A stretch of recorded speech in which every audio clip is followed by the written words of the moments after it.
Hey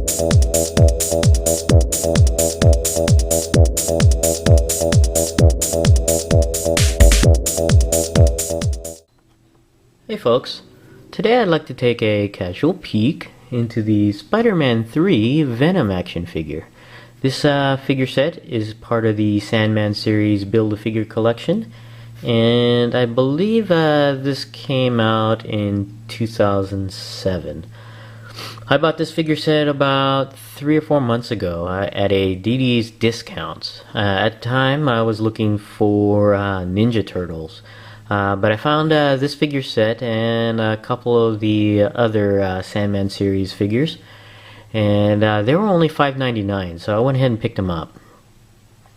Taking a look at the figure in the package here, you could see that it's definitely the movie version of Venom there. It's kind of neat.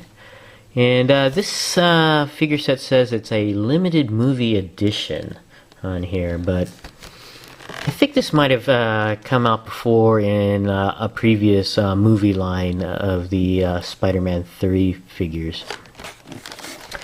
Taking a look at the back of the package here, you can see a description here of Venom, or the Eddie Brock version of Venom, and also some statistics there. And we also have the other figures from the Sandman series. We have Mary Jane, New Goblin, Doc Ock, Green Goblin, Spider-Man, Sandman, Black-Suited Spider-Man, and Venom.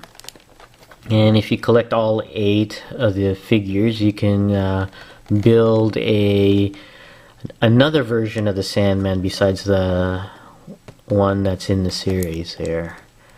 So that's kind of neat. Let's go ahead and open this guy out of the package, and we'll be right back. Okay, we have Venom out of the package, and the first thing we'll take a look at is the extensive catalog of Spider-Man items. I guess when the third movie came out, they went hog wild with the Spider-Man related items, because this catalog is just huge. It's got lots of Spider-Man items in here. It's kind of neat too, to see all the different kinds of Spider-Man related toys, all the different lines on here.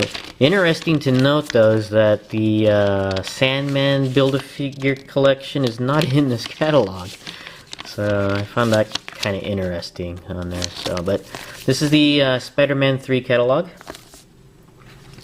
Next thing we'll take a look at is the Build-A-Figure piece, which is the I believe left arm of Sandman. It doesn't actually move around except for this right here. This is the only moving part to this figure. But I assume that once you plug this guy in, you can actually move it up and down and probably all the way around on here. But no wrist or elbow articulation on this guy. It's kind of neat. Next thing we have here is the instruction sheet on how to put the Build-A-Figure Sandman together once you have all the parts.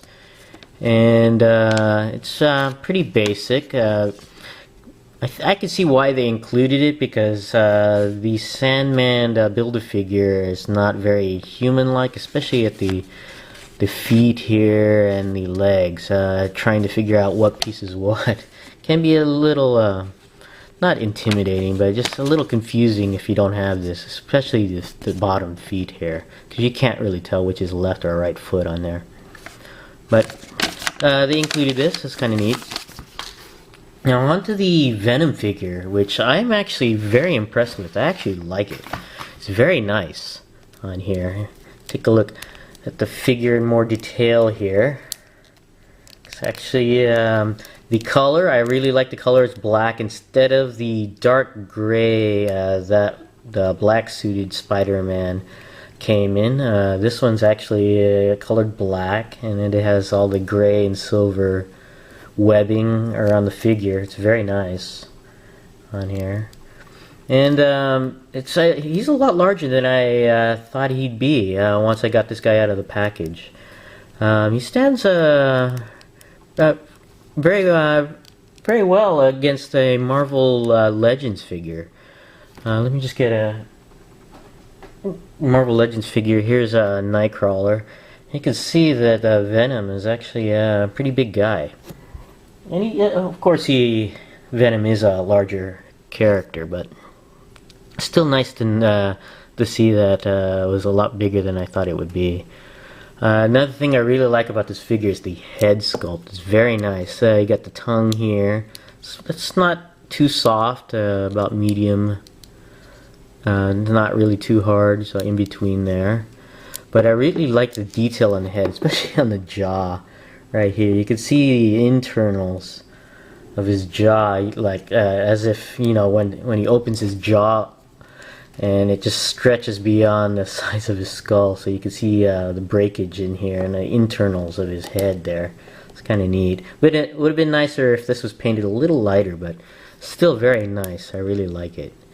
I like the eyes there, the paint. It's just painted flats, a little glossy silver, not too glossy, and the teeth is very nice as well. Just a very nice head sculpt on here. And you can see the mesh pattern similar to the black suited Spider-Man on there. It's kind of neat.